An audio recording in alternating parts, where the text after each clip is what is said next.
सभी साथियों को नमस्कार। आज हम अपनी पीजीटी केमिस्ट्री की जो हमारी सीरीज चल रही थी, हमारे पास जो टॉपिक चल रहा था हमारा केमिकल थर्मोडायनामिक्स, उसके जो आज हम एक्सप्लेन करेंगे लेक्चर सेकंड। जो फर्स्ट लेक्चर था उसमें मैंने आपको थर्मोडायनामिक्स के बेसिक्स बताए थे। जो फर्स्ट लेक्चर था उसमें क्या था, बेसिक्स ऑफ थर्मोडायनामिक्स के सिस्टम क्या होता है, सराउंडिंग वगैरह क्या होता है, ये सब चीज़ें बताई थी। आज जो टॉपिक डिस्कस होगा, मेनली जो सेकंड लेक्चर में डिस्कस होगा हमारा, वो है first law of thermodynamics and thermochemistry. ठीक है। जैसे कि आप अगर जानते ही हैं कि जो ये सीरीज है, ये पीजीटी केमिस्ट्री के लिए डेडिकेटेड है।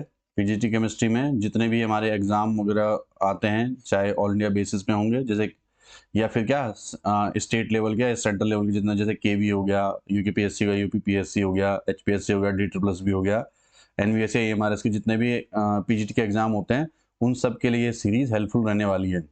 तो एक बार हम आज का टॉपिक स्टार्ट करते हैं। जैसा कि आप जानती हैं कि मेरा नाम है दीपक सिंह और मैं एक केमिस्ट्री का लेक्चरर हूं। तो आगे बढ़ते हैं। ठीक है।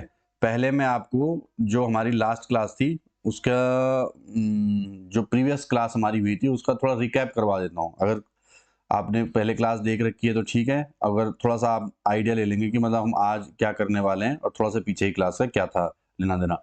जो लास्ट क्लास में हुआ था, ठीक है, तो साइन कन्वेंशन की बात मैं कर लेता हूँ। सब कुछ तो क्लियर नहीं हो पाएगा, लेकिन साइन कन्वेंशन मैं आपको बता देता हूँ कि साइन कन्वेंशन जो हमने पिछली क्लास में किया था वो क्या था। तो पहले मैंने बताया था आपको सिस्टम एंड सराउंडिंग, इसका रिकैपिंग करवा रहे हैं, ये पिछले लेक्चर में करवाया था। तो एक हमने बोला था जिसके ऊपर हम क्या करते हैं, कैलकुलेशन वगैरह हमारी बेस्ड होती है, जिसके ऊपर हम क्या करते हैं, अपना सारा सब कुछ डिपेंडेंसी रखते हैं, जिसके ऊपर क्या हमारी स्टडी हो रही होती है, उसको हम क्या बोलते हैं, सिस्टम कहते हैं। उसे क्या करते हैं, सिस्टम। और सिस्टम और उसके जो आउटर मोस्ट में होता है, उसके जो अगल बगल, उसके अगल बगल जो चीजें, उसे हम क्या बोलते हैं, सराउंडिंग कहते हैं। क्या कहते हैं उसे, सराउंडिंग कहते हैं। ठीक है। और सिस्टम और सराउंडिंग के बीच में हम एक बात करते हैं कि जो चीज क्या होती है सिस्टम और सराउंडिंग के साथ में क्या होती है, एक जो बोलते हैं उनको अलग करते हैं, उसको हम क्या बोलते थे, बाउंड्री कहते थे। उसे क्या करते थे हम लोग, बाउंड्री कहते थे। ठीक है, ये हमने पढ़ लिया था सिस्टम सराउंडिंग बाउंड्री के बारे में। और सिस्टम प्लस सराउंडिंग एक चीज मैंने और बताई थी कि क्या होता है हमारे पास में, सिस्टम प्लस जो सराउंडिंग हमारे पास होता है, सिस्टम प्लस सराउंडिंग हमारे पास में होता है, उसको हम कहते हैं क्या, उसको हम कहते हैं क्या, यूनिवर्स। उसके जो हम बात करते हैं उसको कहते हैं यूनिवर्स। अब दूसरा है हमारे पास में साइन कन्वेंशन की बात करते हैं। तो ये गोल्डन रूल है, वेरी इंपॉर्टेंट। यहाँ से पीजीटी में बहुत बार क्वेश्चन पूछे जाते हैं और ज्यादातर जो बच्चा फंसता है या जितने भी एस्पिरेंट्स फंसते हैं पीजीटी में, यही गड़बड़ करते हैं इन्हीं क्वेश्चन में। सिंपल सा क्वेश्चन होता है, 2 नंबर का जो आता है या 1 नंबर में आता है, लेकिन क्या फंसता आदमी यहीं पे है, यहीं पे दिक्कत होती है। कहाँ पे, क्या, क्योंकि कन्वेंशन में गड़बड़ हो जाती है तो आपका आंसर चेंज आएगा ही आएगा। तो मैंने आपको बताया था कि सिस्टम में अगर आप सिस्टम को हीट दे रहे हो, यानी कि सिस्टम हीट एब्जॉर्ब कर रहा है या एंडोथर्मिक है, तो उसके लिए क्या लिखोगे आप, क्यू की वैल्यू क्या होगी, पॉजिटिव होगी। अगर सिस्टम हीट रिलीज कर रहा है या हीट दे रहा है तो रिएक्शन कैसे होगी, एक्सोथर्मिक, और उसके लिए हम क्यू की वैल्यू क्या लेंगे, नेगेटिव लेंगे। वर्क की बात कर लेते हैं। अगर सिस्टम पर वर्क हो रहा है यानी कंप्रेशन हो रहा है, ठीक है, वर्क ऑन सिस्टम हो रहा है, तो क्या लेंगे, पॉजिटिव लेंगे। और अगर सिस्टम कार्य कर रहा है, यानी कि जैसे एक्सपेंशन हो रहा है या सिस्टम कार्य कर रहा है, तो क्या लेंगे, वर्क डन, वो नेगेटिव आएगा। समझ में आ रही बात। यहाँ पे मैं सिंपल समझा देता हूँ। अगर कोई सिस्टम यहाँ पे है, मैं बार बार बोल रहा हूँ, बहुत इंपॉर्टेंट है, अगर इस पर कार्य हो रहा है तो वो होगा पॉजिटिव। अगर आप इसको हीट दे रहे हो तो वो क्या होगा, पॉजिटिव।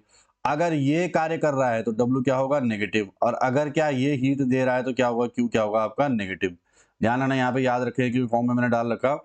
कंप्रेशन में क्या होता है, वॉल्यूम कम होता है, डेल्टा वी क्या होता है, नेगेटिव, इसलिए फॉर्मूला क्या होता है, minus P external delta V से वर्क पॉजिटिव आएगा। मैंने बताया था W equal to minus P delta V, बताया था आपको।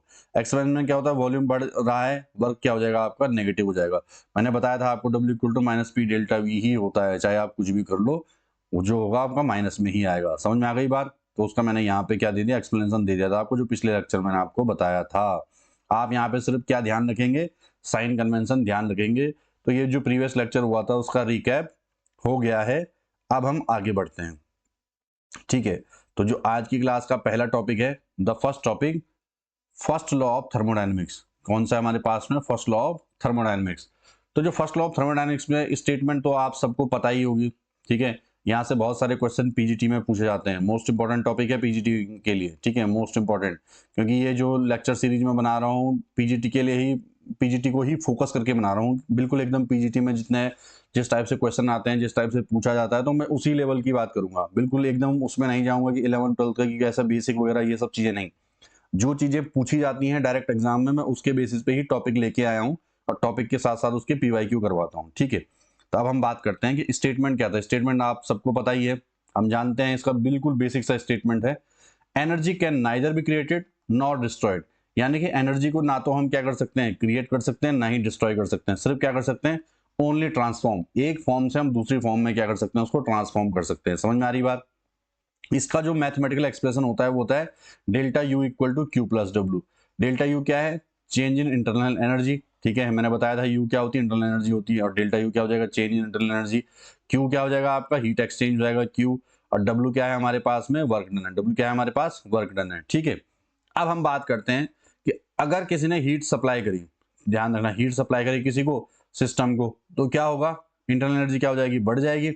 और दूसरे फॉर्म क्या कर सकते हैं, वर्क कर सकते हैं, तब भी क्या हो जाएगी, आपकी इंटरनल एनर्जी बढ़ जाएगी। दोनों केस में या तो क्या करो, क्यू या तो क्या कर दो, हीट सप्लाई करो, या फिर क्या करो, कार्य करो, दोनों ही काम में क्या हो जाएगी, आपकी इंटरनल एनर्जी बढ़ जाएगी, क्योंकि delta equal to Q plus W. अब हमें ये ध्यान रखना, ये तो इंपॉर्टेंट है, ये जो इसका मैथमेटिकल रिलेशन है, क्योंकि इस पे तो बेसिकली क्वेश्चन वैसे पूछ सकता है एमसीक्यू में कि कौन सा वाला सही है आपका जो स्टेटमेंट है फर्स्ट लॉ का। लेकिन इस पर बेस्ड न्यूमेरिकल आता है, सिंपल सा न्यूमेरिकल आता है। उसमें अगर आपको साइन कन्वेंशन का अच्छा सा नॉलेज है तो आप उसको कर लोगे। अगर साइन कन्वेंशन में गड़बड़ी कर दोगे तो आपका आंसर गलत आएगा। तो एग्जाम ट्रिक मैं आपको बता रहा हूं। For cyclic process initial state equal to क्या होता है आपका, फाइनल स्टेट होता है। इनिशियल स्टेट इक्वल टू क्या होती है, हमारी फाइनल स्टेट होती है, ठीक है। तो क्या होगा, डेल्टा यू की वैल्यू क्या होगी, 0 होगी। मैंने आपको बताया था डेल्टा यू जो है हमारे पास में क्या है, कैसा फंक्शन है, ये स्टेट फंक्शन है, फर्स्ट और इनिशियल स्टेट और फाइनल स्टेट पे ही डिपेंडेंट करता है, ठीक है। तो ध्यान रखना, तब क्या होगा हमारे पास साइक्लिक प्रोसेस में क्या हो जाएगा, डेल्टा यू, क्योंकि क्या स्टेट फंक्शन तो 0 हो जाएगा, तो डेल्टा यू 0 हो जाएगा, तो क्यू इक्वल टू क्या हो जाएगा, माइनस डब्ल्यू। ये सिंपल सी बात है, ध्यान रखना। Q equal to minus W, इसका मतलब क्या होगा, हीट एब्जॉर्ब बराबर work done by the system. तो जितनी क्या करेगा, हीट एब्जॉर्ब करेगा, जितनी हीट एब्जॉर्ब करेगा उतना ही क्या करेगा, वर्क डन करेगा, सिस्टम वर्क डन करेगा। समझ में आ गई बात। तो ये इनका रिलेशन था, ये रिलेशन इंपॉर्टेंट है, याद रखना, ठीक है। और नोट्स बनाते हुए चलिए आप लोग, अगर आप सीरियसली अपना पीजीटी केमिस्ट्री में अपना फाइनल लिस्ट में नाम चाहते हैं तो नोट्स बनाइए, ठीक है। इसके बाद हम पीवाईक्यू भी करेंगे। दूसरा टॉपिक है हमारे पास में इंटरनल एनर्जी का। जो दूसरा टॉपिक इंटरनल एनर्जी है उसमें क्या है हमारे पास, sum of all energies, kinetic, potential, vibrational, rotational, जितनी भी टाइप की एनर्जी होती हैं उन सब का जो सम होता है किसी भी क्या with in the system is called internal energy. और इसको यू या ई से क्या करते हैं, डिनोट करते हैं। लेकिन ज्यादातर बुक में क्या आता है, यू से ही डिनोटेड होता है, पर वैसे यू और ई दोनों से हम क्या करते हैं, डिनोट करते हैं इसको, ठीक है। ये कैसी प्रॉपर्टी है, इट्स अ एक्सटेंसिव प्रॉपर्टी। ध्यान रखना, ये एक्सटेंसिव प्रॉपर्टी होती है, ध्यान किस पर करती है, डिपेंड करती है मास पे, डिपेंड करती है, डिपेंड ऑन मास पर। ध्यान इस एक दूसरा क्या है, स्टेट फंक्शन है। कैसा है ये, स्टेट फंक्शन है, पार्ट इंडिपेंडेंट, यानी कि मतलब किस पे करेगा, initial and final state. Initial state पर डिपेंड करेगा और दूसरा किस पे डिपेंड करेगा, फाइनल स्टेट पर डिपेंड करेगा, ठीक है। ये मैंने बता दिया आपको, ठीक है। जैसे यहां से यहां तक गए या यहां से यहां तक गए, ये इनिशियल और फाइनल स्टेट, तो डेल्टा यू क्या हो गया, सेम आएगा दोनों के लिए, चाहे आप इस वाले रास्ते से जाओ चाहे इस वाले रास्ते से जाओ, depends only on initial and final state, ठीक है। अब दूसरा पॉइंट है हमारे पास जो इंपॉर्टेंटली एग्जाम के पॉइंट ऑफ व्यू से, द आइडियल गैस सीक्रेट। जो आइडियल गैस है हमारे पास में उसका सीक्रेट क्या है, ठीक है। For ideal gas you depends only on temperature. ध्यान रखना, आइडियल गैस के लिए जो इंटरनल एनर्जी होती है वो किस पर डिपेंड करती है, टेम्परेचर पर डिपेंड करती है। इफ टेम्परेचर इज कांस्टेंट, ध्यान रखना, अगर टेम्परेचर कांस्टेंट हो जाए, मैं आइडियल गैस की बात कर रहा हूं, बहुत बच्चे इसमें कंफ्यूजन करते हैं, ठीक है। यानी कि क्या हो जाएगा, अगर वो बोल दे कि आइसोथर्मल प्रोसेस के लिए, तो आइसोथर्मल अगर प्रोसेस है हमारे पास में, आइसोथर्मल प्रोसेस है, तो डेल्टा यू इक्वल टू 0 हो जाएगा, कुछ करने की जरूरत नहीं है, डेल्टा यू क्या हो जाएगा हमारे पास में, 0 हो जाएगा। लेकिन ध्यान रखना ये किसके लिए है, आइडियल गैस वाले केस के लिए। किसके लिए है, आइडियल गैस के लिए, केस के लिए। क्यों होता है ऐसा, क्योंकि आइडियल गैस में जो यू होता है वो सिर्फ किस पे डिपेंड होता है, हमारा टेम्परेचर पे ही डिपेंड होता है। अगर टेम्परेचर ही उसने कांस्टेंट कर दिया तो डेल्टा टी क्या हो जाएगा, हमारा कांस्टेंट हो जाएगा। अरे डेल्टा टी क्या हो जाएगा, हमारा 0 हो जाएगा, सिंपल सी बात, टी कांस्टेंट, डेल्टा टी 0 हो जाएगा। तो इसलिए क्या हो जाएगा, डेल्टा यू क्या हो जाएगा हमारा 0 for the ideal gas at constant temperature. Important point है, याद रखना, आइडियल गैस के लिए इंपॉर्टेंट पॉइंट है, ठीक है। नेक्स्ट है हमारे पास में एट कांस्टेंट वॉल्यूम। अगर वॉल्यूम कांस्टेंट रखेंगे तो उसको हम आइसोकोरिक प्रोसेस कहते हैं, ये मैंने लास्ट क्लास में आपको बताया था। तो डब्ल्यू इक्वल टू क्या हो जाएगा, माइनस पी डेल्टा वी। अब डेल्टा वी की वैल्यू जीरो हो जाएगी, तो जीरो को अगर माइनस पी से इंटू करोगे तो क्या आएगा आंसर, जीरो ही आएगा। अगर हम प्लॉट से निकालें तो डेल्टा यू क्या हो जाएगा, क्यू वी प्लस जीरो। जैसे हम पहले क्या, first law of thermodynamics, plot का मतलब फर्स्ट लॉ ऑफ थर्मोडायनेमिक्स है। डेल्टा यू इक्वल टू क्या था हमारे पास, क्यू प्लस डब्ल्यू था। अब हमने देखा कि आइसोकोरिक प्रोसेस के लिए डेल्टा वी जीरो हो गया, तो डब्ल्यू की वैल्यू मैंने आपको बताया था क्यू प्लस क्या हो जाएगा, यहाँ पे माइनस पी डेल्टा वी। अब डेल्टा वी की वैल्यू क्या हो गई, जीरो हो गई, तो जीरो को अगर माइनस पी से इंटू करोगे तो जीरो ही हो जाएगा, तो क्या हो जाएगा आपका आंसर, क्यू आ जाएगा। कब, तो डेल्टा यू की वैल्यू क्यू कब आएगी भाई, कब आएगी, जब क्या होगा हमारे पास में कांस्टेंट वॉल्यूम पे कोई प्रोसेस करवाई जाएगी, यानी कि आइसोकोरिक प्रोसेस होगी। तो ध्यान रखना, Q be equal to delta U कब होगा, हीट एट कांस्टेंट वॉल्यूम। तो इंटरनल एनर्जी क्या हो जाएगी, चेंज के बराबर, हीट एट कांस्टेंट वॉल्यूम, यानी क्यू बी किसके बराबर हो जाएगी, इंटरनल एनर्जी चेंज के बराबर हो जाएगी। कब, आइसोकोरिक प्रोसेस में। ये भी इंपॉर्टेंट है, ये वाले भी क्या है आपका, इंपॉर्टेंट है। क्लियर हो गई बात, ठीक है। तो यहाँ पे मैंने दो चीजें क्या समझाई आपको, एक तो समझाई इंटरनल एनर्जी क्या होती है, एक्सटेंसिव प्रॉपर्टी है, स्टेट फंक्शन है, पाथ इंडिपेंडेंट, पाथ पे डिपेंड नहीं करेगी।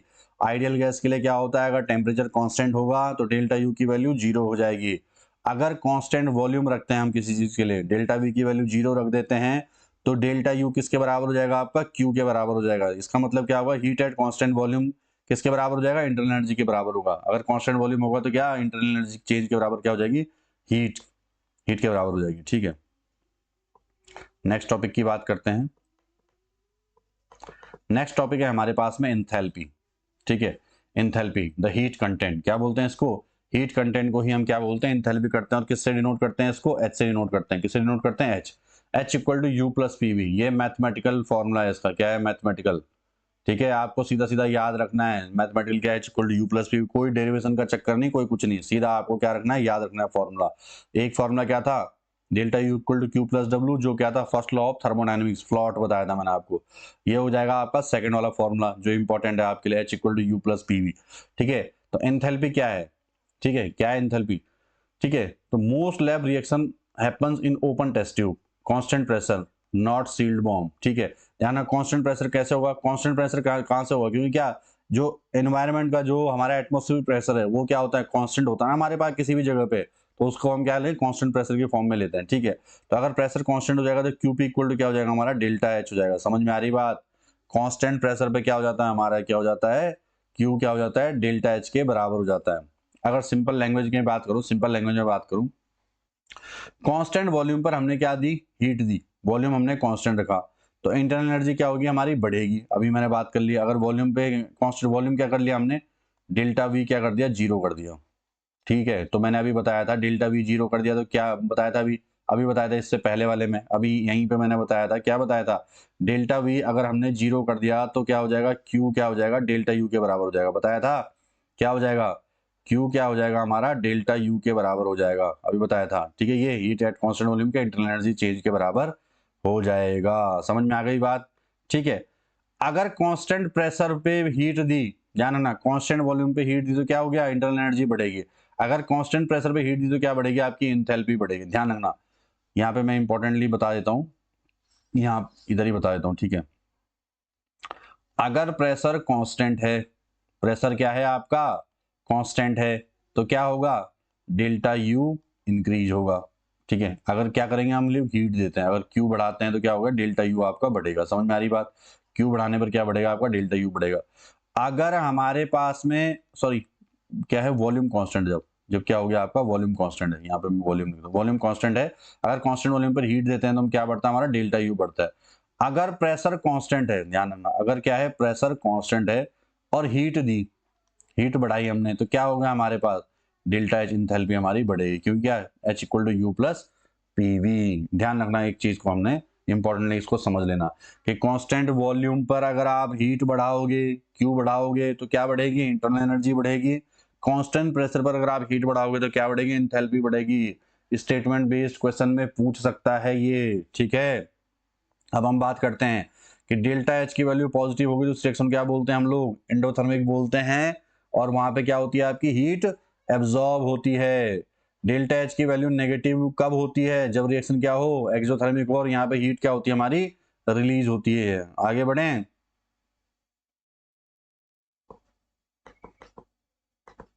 ठीक है, नेक्स्ट हमारे पास relation between delta H and delta U. तो डेल्टा एच इक्वल टू क्या होता है हमारे पास, delta U plus P delta V. वही जो फॉर्मूला था उसमें क्या लगा दिया हमने, चेंज वाले की बात कर दी, तो डेल्टा लगा दिया, तो इसका मतलब क्या हो जाएगा, ये फॉर्मूला चेंज हो जाएगा। अब आपको पता है कि अगर हम बात करेंगे पी डेल्टा वी, तो आपको मैंने बताया था पीवी इक्वल टू एनआरटी होता है। अरे होता है पीवी इक्वल टू एनआरटी। तो इस फॉर्मूले से हम इस फॉर्म में पहुंचे, delta H equal to delta U plus delta N G R T. तो कितने फॉर्मूले हो गए आपके पास में, 3 फॉर्मूले हो गए हमारे पास में। पहला फॉर्मूला क्या था हमारे पास, delta U equal to Q plus W. दूसरा फॉर्मूला ये हो गया, ठीक है, और तीसरा फॉर्मूला हो गया ये। तीनों आपको याद होनी चाहिए। इस वाले फॉर्मूले को मैं थोड़ा सा और एक्सप्लेन कर देता हूँ, ये गैसियस फॉर्म में लगता है हमारे पास में। ठीक है, तो डेल्टा एन जी क्या है हमारे पास में यहाँ पे, क्यों और कहां से आया है, पीवी इक्वल टू एनआरटी, किससे आया है हमारे पास, आइडियल गैस इक्वेशन से आया है। ठीक है, आइडियल गैस इक्वेशन से आया है। क्या रखा है हमने, जो पी डेल्टा वी है, पी डेल्टा वी है, पी डेल्टा वी की जगह में क्या रख दिया, एनआरटी रख दिया, तो हमारे पास में ये आ गया। समझ में आ गई बात। डेल्टा एनजी क्या है, sum of gases moles of product. Delta NG निकालने के लिए आता है हमारे पास, अभी मैं पीवाईक्यू करवाऊंगा इसका सॉल्व, पीवाईक्यू आगे आएगा हमारे पास में। डेल्टा एनजी क्या होगा, sum of gases moles of product. Product के जो गैसियस मोल है, ध्यान रखना गैसियस की बात कर रहा हूं, फिर बाद में गड़बड़ मत कर देना क्वेश्चन में।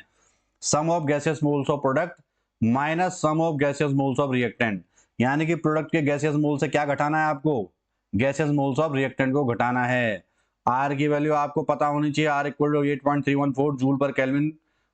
Joule per kelvin per mole क्या हो गया, एनर्जी जूल्स में होगी। ठीक है, इतने किस में होगी हमारी, जूल में। आर की वैल्यू आपको याद रखनी है 8.314 जूल पर केल्विन पर मोल। ठीक है, इतना हमारे पास में क्या जाता है, आर की वैल्यू होती है, और ये क्या होती है, कांस्टेंट होती है। आर एक कांस्टेंट है।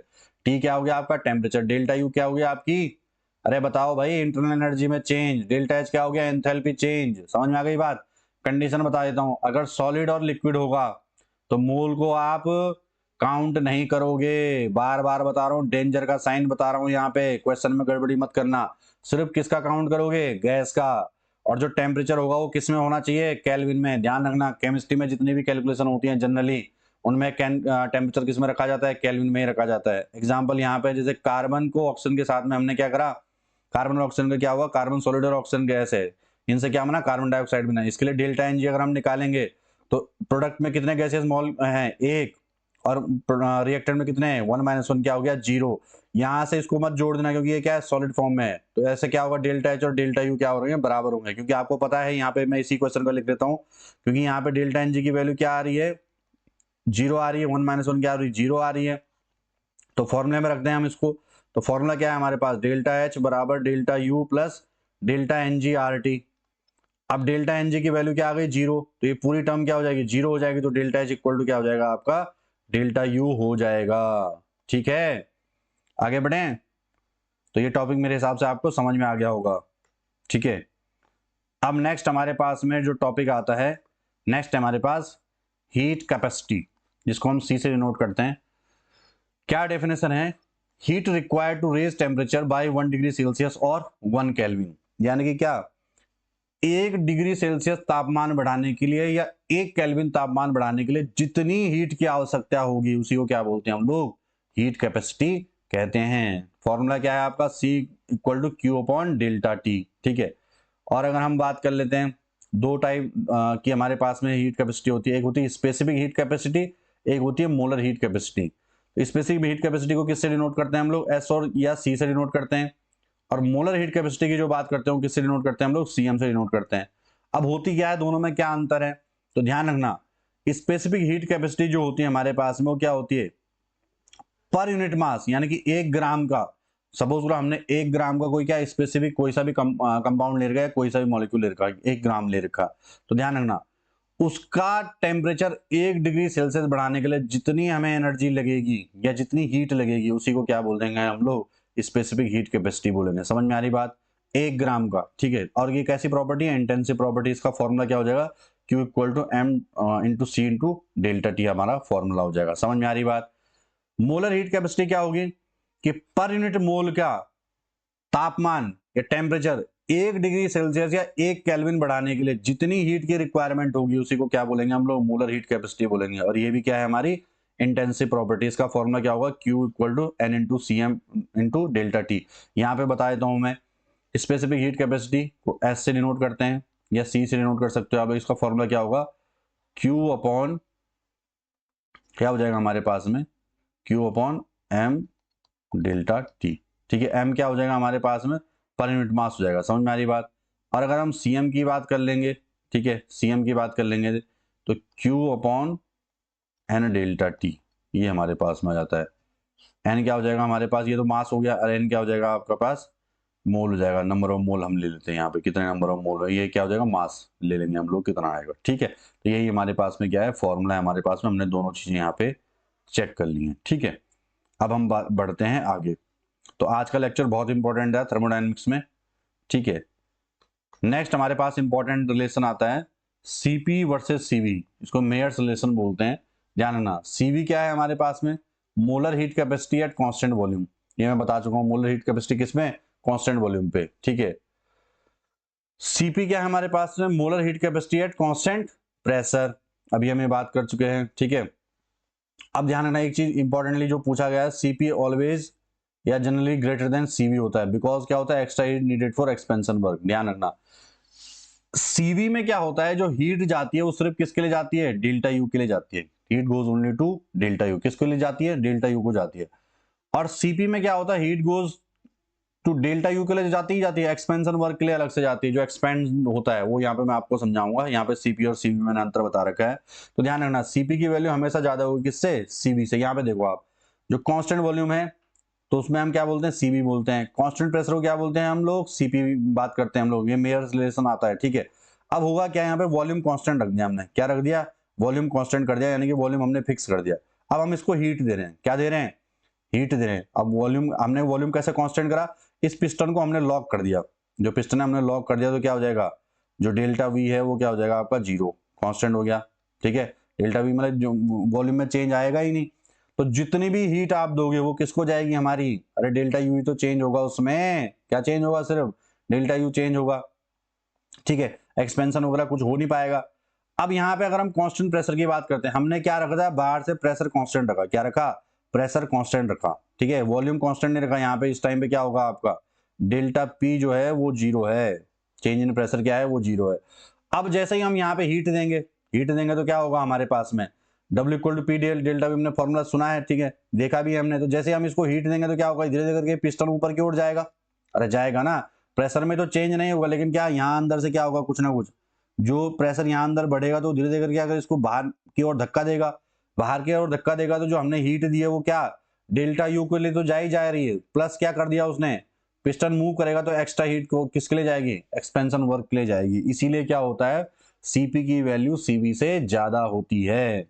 ठीक है, अब मैं आपको इसमें बता देता हूँ, पॉइजन्स का जो रेशियो था वो क्या था हमारे पास, गामा इक्वल टू क्या था, CP upon CV, gamma equal to CP upon CV.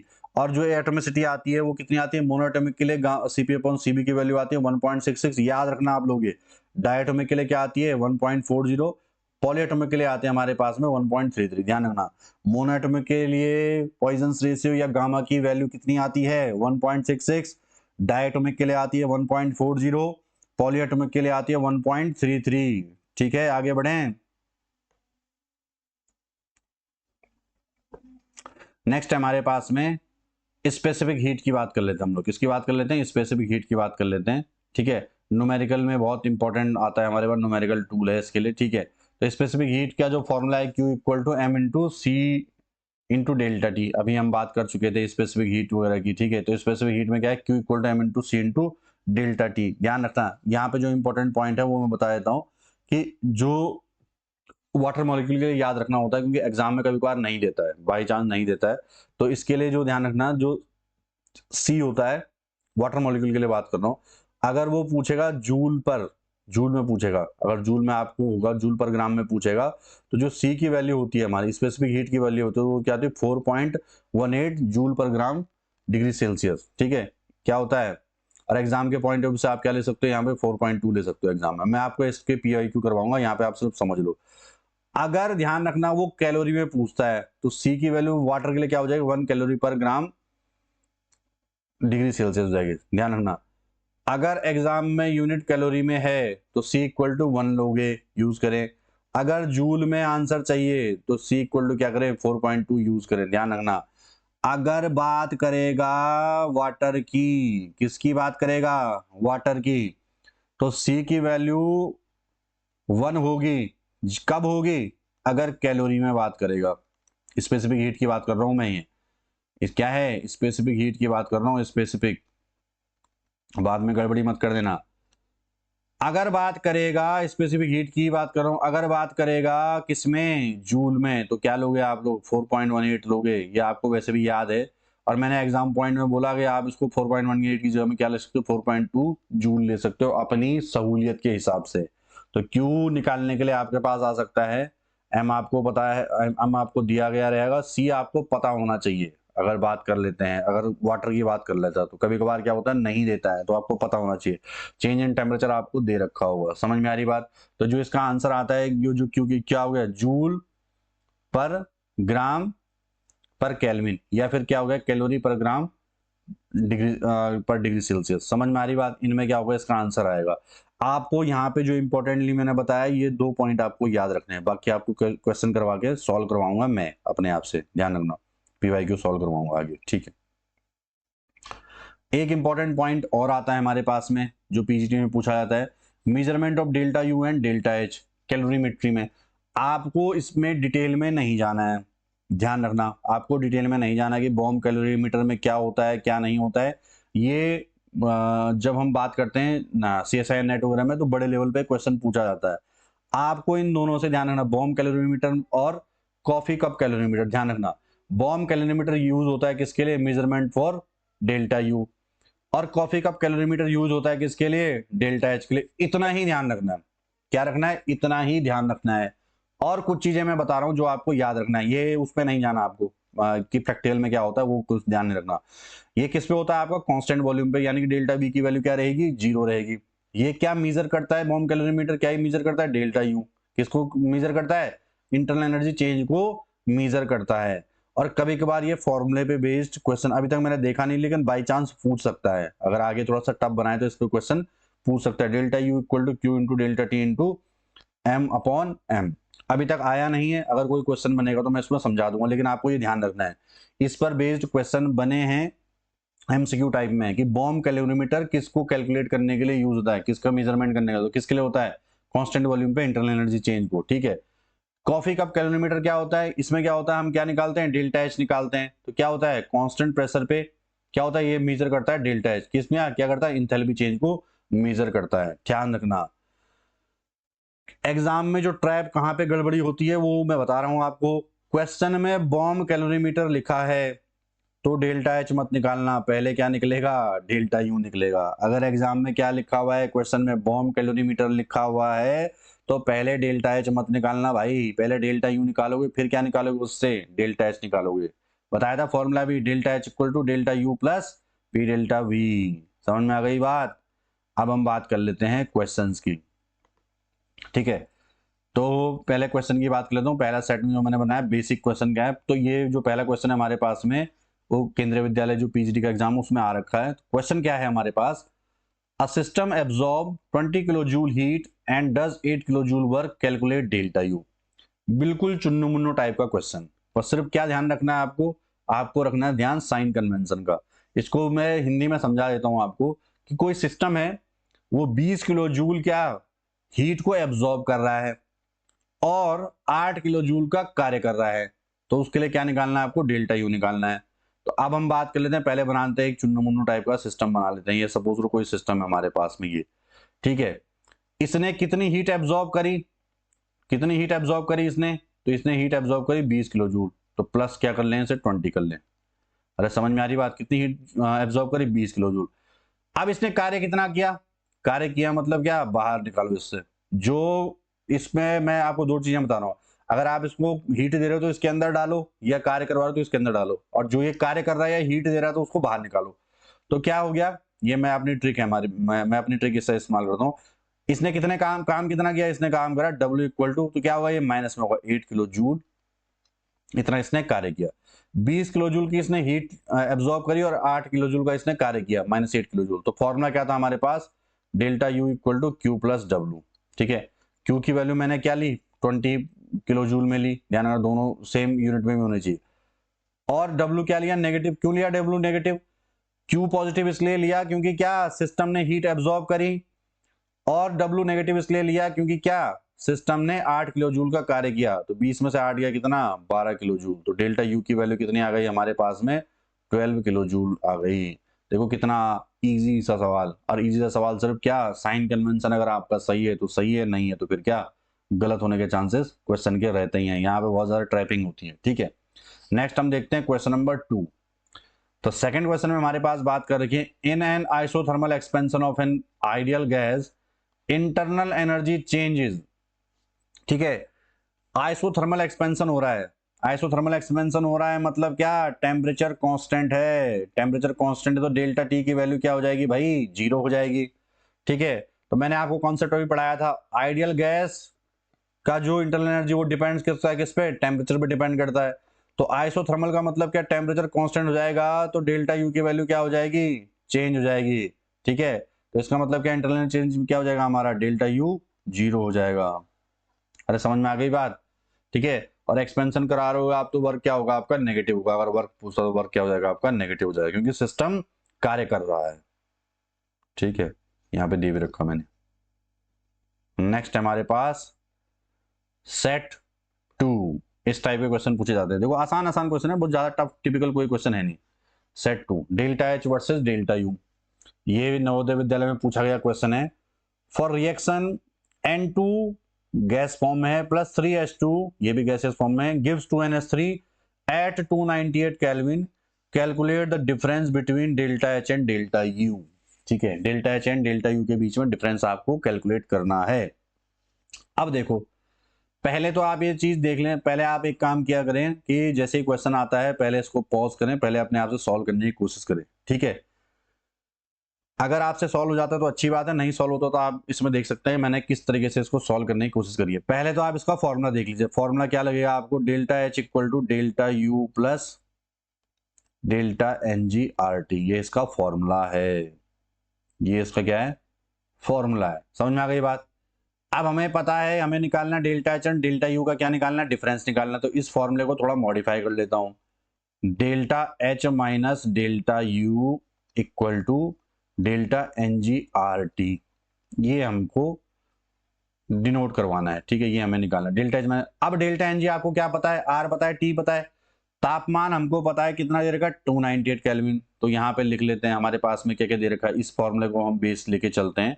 हमको delta H minus delta U तो हमको क्या करना है, निकालना है। डेल्टा एन जी हम निकालेंगे, आर की वैल्यू हमें पता है, आर की वैल्यू क्या होती है 8.314 जूल पर केल्विन पर मोल। ठीक है, टी हमें पता है, तापमान कितना है 298 केल्विन। डेल्टा एन जी की बात कर लेते हैं, डेल्टा एन जी कितने गैसेस मॉलिक्यूल हैं, इधर दो प्रोडक्ट में गैसेस मॉलिक्यूल हैं, और 3 और 1 4। देखो 2 तो यहाँ पे लिखा हुआ तो 2 हो गया, 3 और 1 कितना हो गया, 4 हो गया, 3 और 1 तो क्या हो जाएगा 2 माइनस 4। प्रोडक्ट के जो गैसेस रिएक्टेंट है, गैसेस मॉलिक्यूल है, माइनस रिएक्टेंट के गैसेस मॉलिक्यूल, तो कितना आ जाएगा आपका, माइनस का 2 आ जाएगा। तो ये हमारे पास में आ गया पूरा जितना भी था हमारे पास में। अब हम उसको सॉल्व कर सकते हैं। देखो मैंने यहाँ पे निकाल रखा, पहले स्टेप में क्या निकालोगे आप, डेल्टा एन जी को कैलकुलेट करोगे, जो हमने निकाला रिएक्टेंट में कितने हैं, 1 इधर और 3 इधर, तो 1 + 3 कितने हो गए, 4 मोल गैस के हो गए। प्रोडक्ट में कितने हैं, सिर्फ 2 हैं, कितने हैं, 2 मोल ऑफ गैस हो गए। ठीक है, तो डेल्टा एन जी क्या हो जाएगा आपका, प्रोडक्ट के माइनस रिएक्टेंट, प्रोडक्ट के कितने मोल हैं 2 और रिएक्टेंट कितने हैं 4, 2 - 4 क्या हो जाएगा -2। अब हम क्या लगाएंगे, फॉर्मूला लगाएंगे, डेल्टा एच माइनस डेल्टा क्या यू वाला फॉर्मूला लगाएंगे। तो क्या हो गया, हमने फॉर्मूला अप्लाई कर दिया जो हमने किया था, delta H minus delta U, delta N G R T. Delta N G की वैल्यू क्या है, -2 है, आर की वैल्यू मैंने आपको बताया 8.314 और टी की वैल्यू 298 केल्विन। इसका अगर आप आंसर निकालोगे तो क्या हो जाएगा, -4955 जूल आ जाएगा। और इसका अगर मैं इसको किस में कैलकुलेट कर लूँ, किस में करूँ, किलो जूल में करूँ, तो क्या कर लूंगा मैं यहाँ पे, किलो जूल में कैसे कन्वर्ट करूँ, -4955 डिवाइडेड बाई 1000, इतना क्या हो जाएगा आपका किलो जूल हो जाएगा। समझ में आ रही बात? तो ये कितना आ जाएगा -4.95 किलो जूल। ठीक है, इंपॉर्टेंट है हमारे पास में रिएक्टेंट के मोल्स को में माइनस करना मत भूलना। रिएक्टेंट के जो मोल है उनको माइनस करना मत भूलना, उनको नहीं, अगर आपने गड़बड़ कर दी तो फिर क्या हो जाएगा आपके पास में, फिर आपका क्वेश्चन गड़बड़ होने के चांसेस ज्यादा हैं। और ध्यान रखना कौन से मोल, गैसियस, ध्यान रखना, सिर्फ ध्यान रखना जो कौन से वाले, ध्यान रखना गैसियस वाले याद रखना, सबको मत कर देना, सिर्फ कौन से वाले, गैसियस वाले। ठीक है, आगे बढ़ें,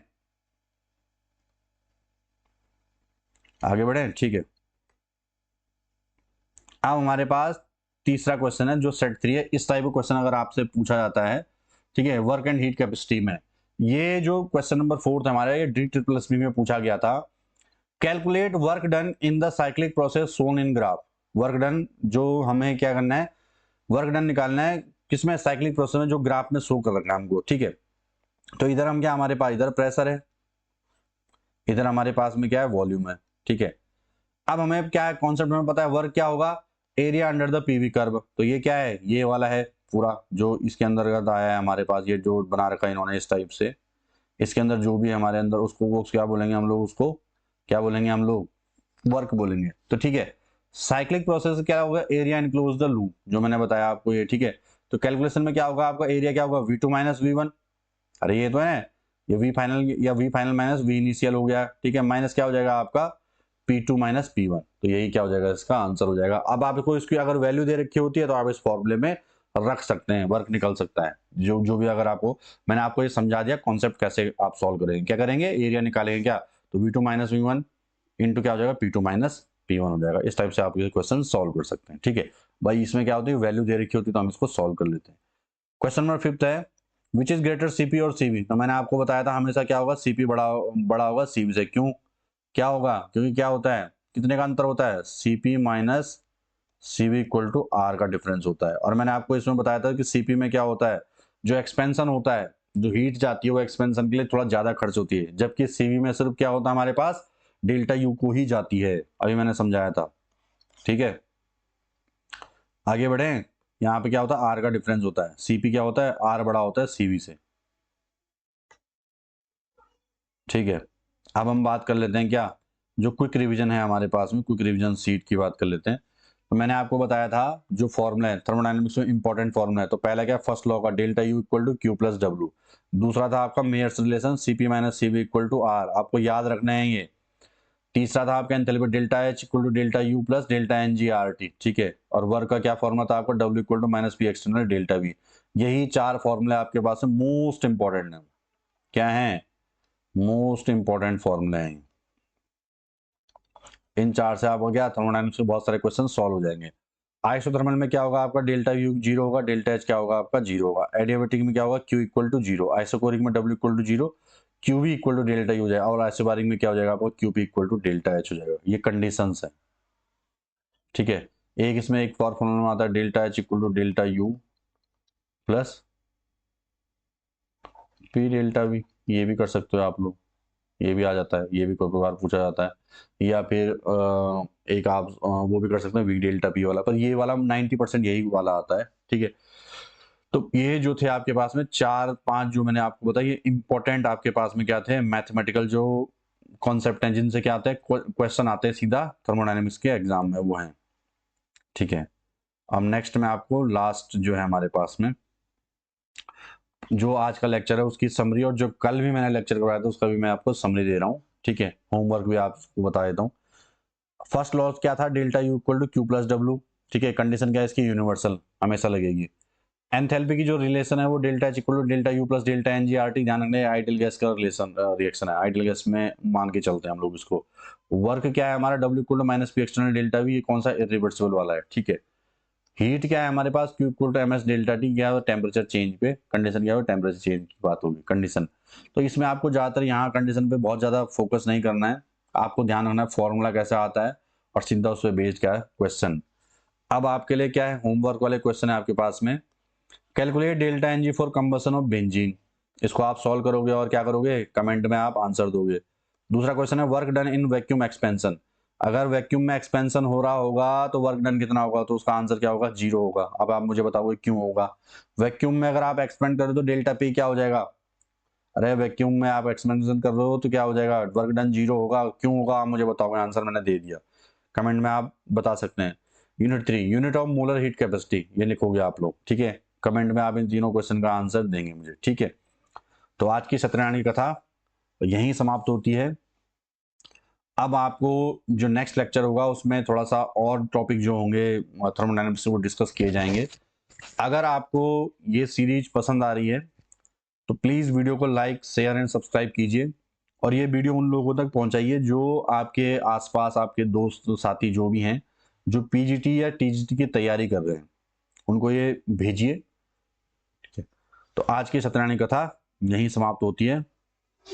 थैंक यू। पढ़ते रहिए और सवाल लगाते रहिए। मिलते हैं नेक्स्ट लेक्चर में।